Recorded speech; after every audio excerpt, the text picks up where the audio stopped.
शायद आप नहीं जानते उन चेहरों को। आज बड़े बड़े चेहरे यहाँ पे आपको कवर करने के लिए, सर को कवर करने के लिए, आपका कॉम्बिनेशन देखने के लिए, जो हमारा मैसेज डायरेक्ट सरकार तक जाएगा। तो वो सारे सरकारी लोग भी आ चुके हैं कवर करने के लिए। मेरी आंखों के सीसीटीवी कैमरा में सारे कैद हैं। तो बहुत ही अच्छी बात है, अच्छे से वीडियो बना के लेके जाना, HD में क्लैरिटी पूरी होनी चाहिए जो हम बोल रहे हैं। तो मैं ये बताना चाहती हूँ यहाँ से कि अभी राहुल जी ने एक बात कही कि भीम शेरनी, समाज की बेटी। मैं ज्यादा बात नहीं करूंगी।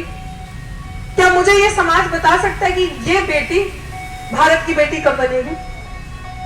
कि बेटी भारत की बेटी कब बनेगी?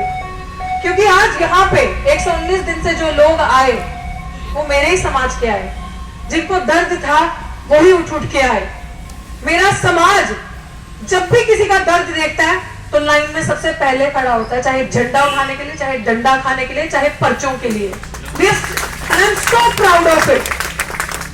देखो आपके बच्चे जब बोलते हैं ना, आपके बच्चे जब बाहर निकलते हैं, साहसी बनते हैं, और जिनके लिए बाबा साहब ने सबसे ज्यादा संघर्ष किया, महिलाओं के लिए खासकर, जब वो उस चीज से निकल के आके थोड़ी बहुत, मैं नहीं कहती कि मैंने बहुत उपलब्धि हासिल कर लिया, लेकिन जब मेरे जैसा बात रखते हैं, बनते हैं, दूसरों की बात करते हैं, तब हम इनके शिकार पे आ जाते हैं, इनके टारगेट पे आ जाते हैं। तब ये समझ लेते हैं कि अगर इनको नहीं काटा, इनकी जुबान नहीं बंद कराई, ये जो अम्बेडकर की बात करते हैं, संविधान को बचाने की बात करते हैं और बाबा साहब की आइडियोलॉजी को घर घर पहुंचाने की बात करते हैं, तो सब इनके जैसे हो जाएंगे। पहला नंबर इनको काटो। तो ये एग्जाम्पल आपको देने की क्यों जरूरत है? हाल ही में आपने देखा एक और साथी को दिल्ली विश्वविद्यालय से निकाला, सिर्फ दलितों का नहीं, ओबीसी जो पूरा बहुजन समाज है, जिसमें मिनॉरिटी भी आ गया, सब खतरे में है, सब खतरे में है। और आज नंबर मेरा है, अगला नंबर आपका है, ये ध्यान रखना। आप जो नहीं आ रहे, जो चुप है, अगला नंबर आपका है और आ भी चुका है। तो मैं आपको ये चीज बताना चाह रही हूँ यहाँ से कि मैं बहुत सारे आंदोलन में गई। अब हमारी सीवी जो है ना, वो ये सीवी नहीं है कि आपने कितनी किताबें लिखी, कितना पढ़ा लिखा, क्योंकि अभी तो हमें मोदी जी ने टाइटल दे दिया आंदोलन जीवी का। हम तो आंदोलनकारी हैं, लेकिन उन्होंने कहा आंदोलन जीवी। अब हमारा अगर कोई ग्राफ देखेगा, सीवी देखेगा, तो भाई साहब वो ये आएगा कि किया क्या इन्होंने, किस किस के लिए आवाज उठाई, कौन कौन से आंदोलन में गए, जहां पे नाइंसाफी की बात हो रही थी, जहां पे बात हो रही थी आपके हकों का हनन हो रहा था, आपने क्या क्या किया। हाँ, मैं गर्व से कहती हूँ, मैं किसानों के आंदोलन में थी एक मुखर आवाज, मैं CA/NRC के आंदोलन में थी एक आवाज, मैं किसानों के पहलवानों को सपोर्ट देने के लिए गई एक मुखर आवाज बनके। और जब किसानों का आंदोलन हुआ तो मैंने देखा कि मेरा समाज सबसे पहला था वहां पे भागीदारी देने वाला, भारी संख्या में। जब CA/NRC की बात हुई तो वो तो हम एक ही हैं, तो तब भी दलित मुस्लिम एकता का सबसे बड़ा हमने वहां पे भी देखा एग्जाम्पल। जब अभी पहलवान बेटियां वहां पर बैठी थी, तब भी हमने देखा कि हमारे समाज ने एक भागीदारी निभाई और एक बहुजन एकता का जो है संघर्ष का जो एक एग्जाम्पल है वो सेट किया। तो जब अगर इससे पहले कभी महिलाओं पे अपराध हुए या कोई रेप कांड हुआ या महिलाओं का शोषण हुआ, तब आपने निर्भया कांड में देखा था पूरा भारत एक हो गया और पूरे भारत ने कहा कि भारत की बेटी को इंसाफ मिलना चाहिए। पहलवान बेटियां जंतर मंतर में बैठी तो सबने कहा पहलवान बेटियों को इंसाफ मिलना चाहिए। और आज 119 दिन से ये एहसास हो गया कि दलित की बेटी है, क्योंकि सामने वालों का इतना कम सपोर्ट मिला कि समझ में आ गया कि अभी तक मैं भारत की बेटी नहीं बनी हूं। मुझे समझ में ये चीज आ गई कि ये सफर पता नहीं कितना लंबा है। ये दर्द है मेरा जो आज बोल रहा है कि दलित की बेटी भारत की बेटी कब बनेगी, उनके लिए एक सामान्य लड़ाई कब लड़ी जाएगी, उनके लिए निकल के कब लोग आएंगे। मैं इसलिए अपना दर्द बयां कर रही हूँ कि मुझसे, मेरे अंदर बहुत हिम्मत है। मुझे अगर ये 118 नंबर ये ट्रिपल डिजिट 4 डिजिट्स में भी कन्वर्ट हो गया, तब भी मैं आपको यहाँ बैठी मिलूंगी।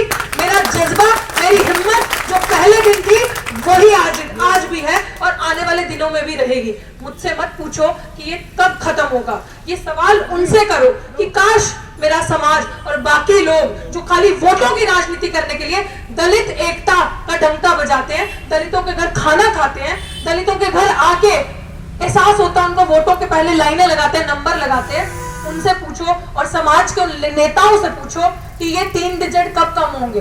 ये 119 दिन, शायद 19 भी नहीं, शायद 9 दिन ही रह जाते अगर समाज सारा एक आ जाता। क्योंकि आपकी बेटी ने जीते जी गुहार लगाई थी कि मेरे साथ जीते जी जातिगत भेदभाव हो रहा है, मैं उसका शिकार हो रही हूँ, आओ मेरा साथ दो, आओ मेरे साथ खड़े हो जाओ। तो मुझे इस आंदोलन के 119 दिन चलते ये एहसास हुआ कि समाज एक है, नेता एक नहीं है। नेता जो हमारे कुर्सियों पे बैठे वो एक नहीं है। अब वक्त आ गया है सवाल करने का।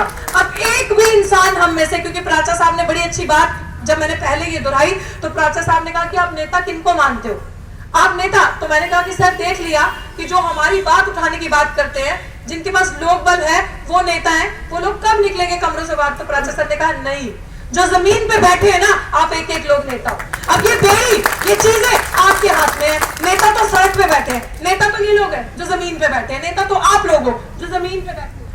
तो नेता ये लोग हैं। अब सड़क से संसद तक का रास्ता वहां कैसे घेराव करना है, कैसे अपनी बातें मनवानी की ये जनता तय करेगी, क्योंकि राजा को बनाने वाली प्रजा होती है और प्रजा लोकतंत्र में सबसे मजबूत होती है, वो हम करके दिखाएंगे। और मैं ज्यादा बातें नहीं करूंगी, मैं चाहती हूँ कि जो मंच पे अगले स्पीकर्स आए वो मेरी पीड़ा सुनी, सारी चीजें सुनी। मुझे भी इंतजार रहेगा भारत की बेटी बनने का, मैं इंतजार करूंगी कि वो दिन कब आएगा। और मैं ये चीज अंत में कहना चाहूंगी कि जितने भी स्पीकर यहाँ पे आए, अभी एक बहुत बड़े प्रोग्राम की तैयारी हो रही है जो दिल्ली विश्वविद्यालय के प्रांगण से बाहर निकल के और भी लोगों का घेराव करना बाकी है। वो मैसिव लेवल पे होगा। हमारी मीटिंग्स चल रही हैं, स्टेट वाइज मीटिंग चल रही है, जिलों में मीटिंग चल रही है। मैं आपको उसकी प्रॉपर प्रेस कॉन्फ्रेंस करके आगे की रणनीति बताई जाएगी। लेकिन मैं चाहती हूँ मंजीत भाई, आप जितनी ताकत से आज आए हैं, मैं चाहती हूँ तब जब, क्योंकि अभी तक पानी यहाँ पे है इनके गर्दन तक, तो इनको लग रहा है सांस आ रही है। They are testing our patience. उनको लग रहा है कि देखते हैं कितने दिन तक ये लोग उछलेंगे।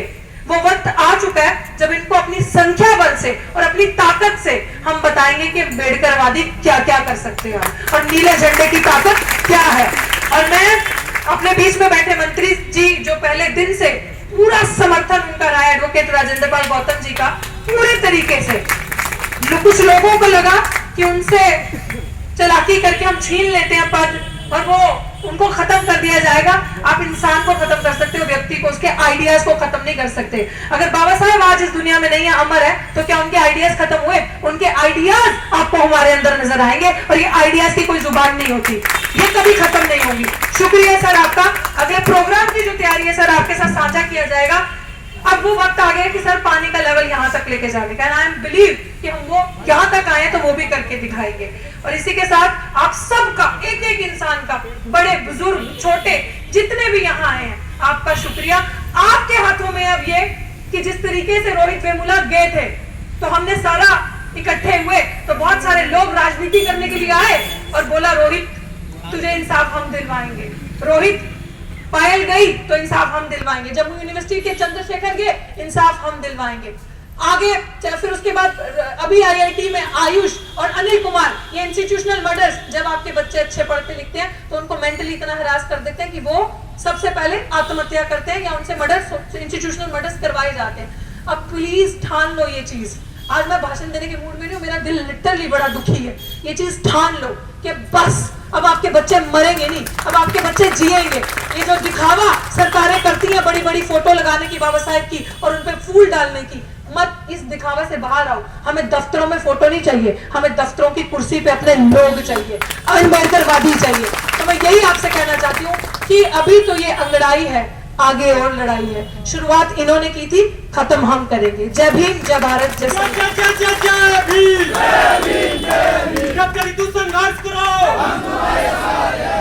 बहुत बहुत